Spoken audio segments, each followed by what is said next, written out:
ನೀವೇನು ಬೇಕಾದರೂ ತಿನ್ನಿ, ಆದರೆ ಹಿತಮಿತ ಅನ್ನೋದು ಬಹಳ ಮುಖ್ಯ. ಆಹಾರಕ್ಕೆ ಸಂಬಂಧಪಟ್ಟ ಹಾಗೆ ಇಂಗ್ಲೀಷಲ್ಲಿ ಒಂದು ಮಾತು ಉಂಟು, eat your breakfast like an emperor, your lunch like a prince and your dinner like a pauper. ಅಂದರೆ ಒಂದು ದಿನದಲ್ಲಿ ನಿಮ್ಮ ಬೆಳಗಿನ ಉಪಾಹಾರ ಏನಿದೆ ಅದು ಭರ್ಜರಿಯಾಗಿರಬೇಕು, ಚೆನ್ನಾಗಿ ತಿನ್ನಿ ಅಂತ. ಮಧ್ಯಾಹ್ನದ ಊಟ ಮಧ್ಯಮ ಪ್ರಮಾಣದಲ್ಲಿರಬೇಕು, ರಾತ್ರಿಯ ಊಟ ಕನಿಷ್ಠ ಪ್ರಮಾಣದಲ್ಲಿ ಇರಬೇಕು ಅಂತ ಹೇಳ್ತಾರೆ.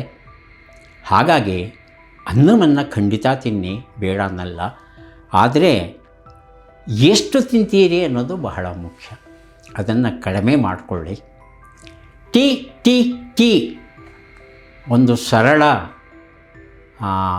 ಸ್ಮರಣಿಕೆ, ಅಂದರೆ ಇದನ್ನು ಸ್ಮರಣ ಸೂಚಕಗಳು ನೆಮಾನಿಕ್ಸ್ ಅಂತ ನಾವು ಕರೀತೇವೆ. ಹರಿವರಿ ಕರಿ ಅಂತ ಹೇಳ್ತೀವಲ್ವ, ಹಾಗೆಯೇ ಟೀ ಟೀ ಟೀ ಏನಪ್ಪ ಹಾಗೆ ಅಂದರೆ ತಟ್ಟೆ ತುಂಬ ತರಕಾರಿ.